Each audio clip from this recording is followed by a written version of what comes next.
What's up, everybody? Dekaron just dropped their Chill and Thrill summer event, and in this video we are going to go ahead and we are going to talk about everything that's going on with this event, how to participate, the rewards you can get, and yeah, all that. So let's go ahead and jump into that. So first off, we have the Deka Village Stop the Chaos event. This is an event dungeon that you can participate in Mitera, and the event is going from 724 to 7-24 to 8-14. This is a solo dungeon. It has two versions. It has an easy and a hard mode. The easy mode is level 190, and the hard mode is level 205. Now, I will note that the drops are exactly the same from 190 to 205, given that the only drop you can get is a quest reward. However, you do get more experience if you can do the level 205 version of this. In order to get to this dungeon, you're going to go from our Deka to the closed dimensional door, and you're going to move to the DK server, either server 1 or server 2. Doesn't really matter. And then from there, you can go and you can look on your map and you can click on the little event icon here to see where you're going, but it's basically just right here when you come out. You can see here, event, there's the scroll of dimension, and there's the fallen soldier. Before running the dungeon, you want to make sure that you go ahead and you talk to the fallen soldier, and you get this call from the Otherworld quest. This is very important because this is where you get your Deka Village coin from. And the Deka Village coin is what you use to exchange for rewards. After you've done that, you can come over here to the Scroll of Dimension. You can go ahead and you can get your entry ticket, issue your ticket, and then you can go ahead and you can jump right into the dungeon just like this. The dungeon is very simple. I'm really not going to walk you guys through this just because there really isn't that much to it. But basically, you come in. There's a start wait timer here. You're going to wait for that to start, and then you're going to progress your way all the way through the dungeon. It does give pretty good experience, and then you are going to fight the boss at the end, which is this general here, which will complete this quest, and then you will get your Dekaron coin. Once you've completed the dungeon and the quest, you can come here and you can exchange it. I didn't complete it this time, but this is where you'll complete the quest. You can go to the exchange option here, and these are the rewards for this event dungeon. In addition to the dungeon having good experience, there are a bunch of items that you can exchange for here. As you can see, there are two different pages. There's a bunch of stuff that you can get for 1 token, 3 tokens, 11 tokens, etc. A couple things that I would probably note here. One, most of these items are deleted after a certain date, so that's something to keep in mind. However, 2 items that are permanent are your 28% HP potion and your 20% MP potion for 5 and for 4 respectively. That's pretty nice if you're just trying to get some permanent items from this event. However, you can get a lot of really good experience items from this event. You can see here that for 11 tokens, you can get yourself a 1000% 3-day holy water for 11. The ocarina is kind of stupid. The XP scroll for 7 is pretty good, but in my opinion, the best thing from this event, other than the potions if you're into PvP, is the dungeon ticket selection box. You can get 1 of these a day since you get 1 token a day, and these are extremely useful. You can use them to get additional experience in Scream Cave, stack with your XP scrolls. You can use it for an additional Crossbow Abyss hard mode run, which is really nice for your points for your rank, or you can do any of these other solo dungeons that you might be interested in. Personally, on my main account, I'll be completing this once a day to get a bunch of dungeon ticket selection boxes so that I can get a bunch of experience in the Scream Cave dungeon. Up next, we have event number 2, Cool Off with Expedition. Basically, you're going to complete daily quests to clear the Cherubrum's Nest and the Cairn Expedition for special rewards. Basically, you have to do both of these expeditions, and then you will get this package. You can do this once a day. You get 2 super passes and an aquatic rune 1 day.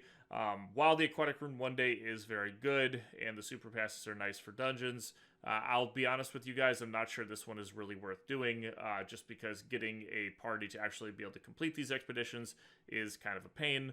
However, if you're able to do this, more power to you. In order to get the quest for the expeditions, you're going to head over to Requious Beach Seashore, and you are going to talk to this guy right here, Karen's Transport Ship Instance, and you're going to move to the DK server. Once you've moved to the DK server, you're going to go ahead, you're going to hop on your mount or whatever, and you're going to go up to this NPC right here, Kashu. It's a little bit of a run. If you have holy water, you can do it faster than me, but I'm bad, so I have to run. And you'll come here, and oops, sorry. I lied. Kashu the merchant is in the middle here. well, I'm not going to redo that, but you're just going to come here and you're going to go to the NPC right in the middle, and you are going to go to the event one, cool off with the expedition, and then sounds good, I'll check it out. And you can see here, here's the quest. Basically, you just have to kill the bosses from the 2 expeditions, the one that's on this map, and then the other one that's in Space of Pilgrimage, and then you can get some adventure points, some XP, and the Beat the Heat package, which once again gives you the super passes and the aquatic rune one day. The final event is number 3, Cool Down with DK. What you have to do is complete DK Square 3 times a day during the event to earn these rewards. You do it 3 times a day. You can go ahead and you can get this package, which is another Beat the Heat package, number 2. And you get a 1-hour Arcadius protection. You get 10 HP potions and 10% MP potions. These are very good for PvP. The Arcadia protections are kind of nice for leveling, but again, given that you have to do DK Square 3 times a day, and DK Square isn't always really that active, this is, in my opinion, really not worth doing.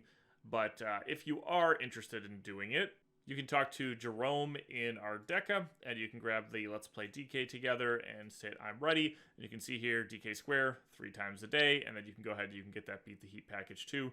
To join DK Square, you just have to go up to the top here when DK Square is running. Don't click on the Battle Support tab. You're going to click on the Open DK Square Lobby button, and then you'll see when there is DK Square running, you can go ahead and you can click Join right here. The last part of the event is the Experience event.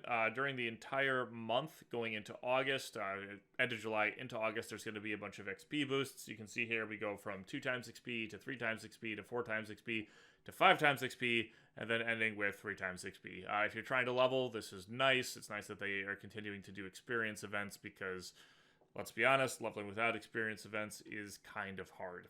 That wraps up the guide portion of this video. I do want to say a couple things at the end here.